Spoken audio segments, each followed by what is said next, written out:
Lo tuh bukan capek karena kerjaan, bukan karena tugas, tapi karena lo tuh lagi sibuk. Jadi versi yang semua orang pengen suka. Lo takut dibilang nyebelin, lo takut dibilang kasar, lo takut dibilang kecewa. Kalau yang lo lakuin bukan hal yang lo mau dari hati lo sendiri. Gue gak bakal banyak bacot di sini. Gue cuma pengen setelah gue ngomong 3 aspek ini, gue jadi mikir, hidup gue tuh milik gue, bukan milik orang lain. Aspek pertama, penyebab lo jadi people pleaser karena lo pengen disukai, karena lo pengen dapat validasi, karena lo takut ditolak, karena lo malas dapat konflik dan yang lain. Dan juga dari kecil lo tuh udah di conditioning bahwa jangan bandel, jangan ngeyel, jangan bikin orang kesel. Lo tumbuh buat nyenengin orang, bukan buat jadi diri lo sendiri. Tapi kayak gini ya, damai itu bukan berarti nggak ada konflik sebenarnya. Kadang damai itu justru lahir karena ada konflik.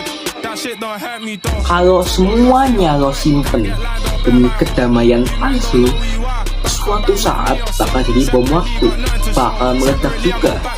Di saat orang-orang memanfaatin lo tidur tenang, lo dapat insomnia sendirian. Aspek kedua, dampak ketika lo jadi people pleaser.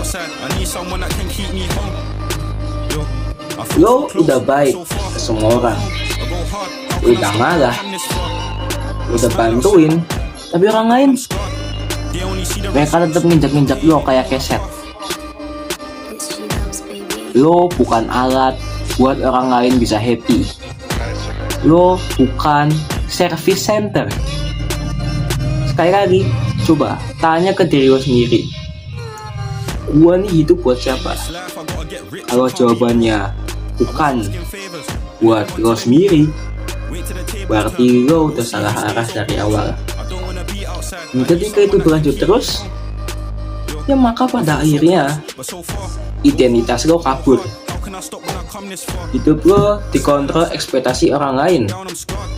Begitu lo mulai ngelawan, mereka bilang, kok lo berubah? Sebenarnya lo bukan berubah, lo cuma baru sadar siapa sih lo itu sebenarnya. Sekarang gue tanya, lo tau nggak kenapa banyak cowok hari ini gampang banget kosong, nggak punya pendirian? Kata mereka itu butuh validasi tiap saat, post ini post itu tiap saat biar dapat like, dikit-dikit minta di komen, beli barang yang seharusnya ya kayaknya nggak suka, nggak butuh, tapi emang biar di notice jadi kepaksa beli, walaupun emang mahal, walaupun emang kita harus tetap ngutang, harus apa gitu. Lalu pacaran biar nggak kelihatan kesepian dan lain-lain. That's a bullshit, because orang yang nggak bisa menguasai dirinya sendiri bakal selalu dikuasain orang lain.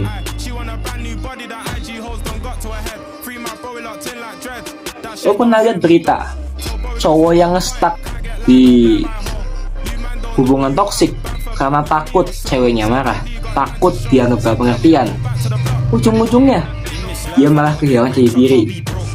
That will happen when you say yes too much. Aspek 3, bagaimana cara berhentinya? Cara pertama, ubah perspektif lo. Orang gak mikirin lo sebegitunya bro.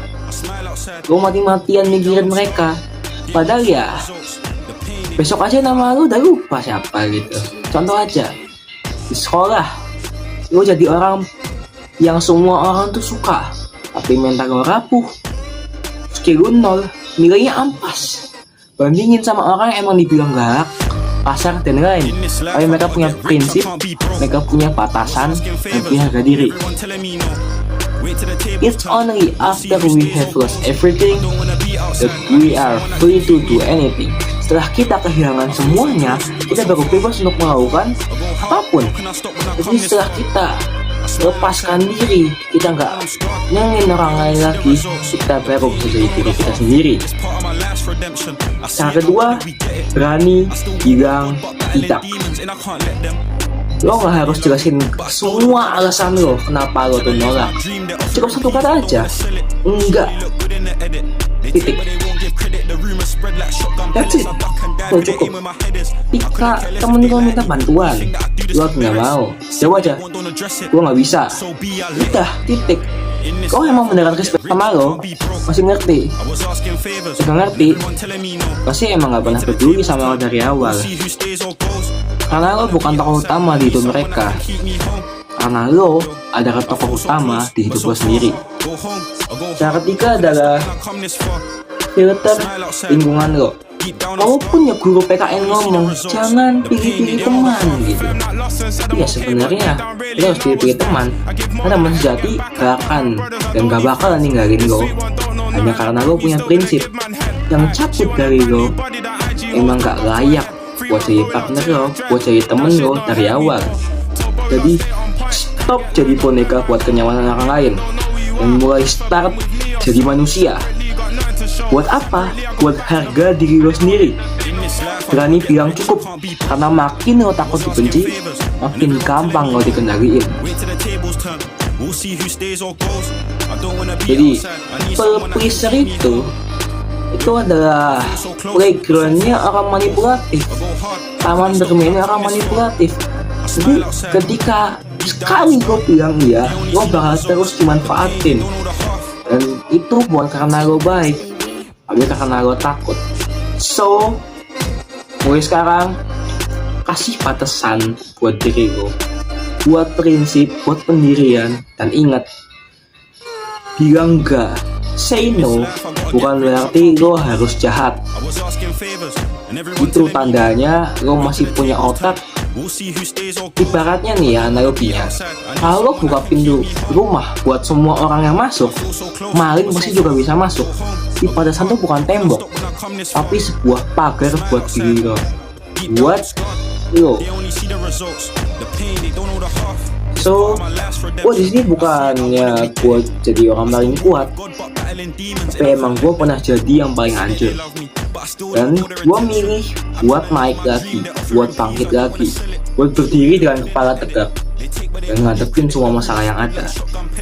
Jadi kalau lo hari ini ngerasa lagi jatuh, ngerasa lagi rendah, kacau, tambah ke muka lo, tatap kaca, tunjuk muka lo dan ngomong, gua masih di sini. I feel so close, but so far. Go home, or go hard. How can I stop when I come this far? I smile outside, deep down I'm scarred. They only see the results, the pain, they don't know the heart. Fam, not lost and said I'm okay, but deep down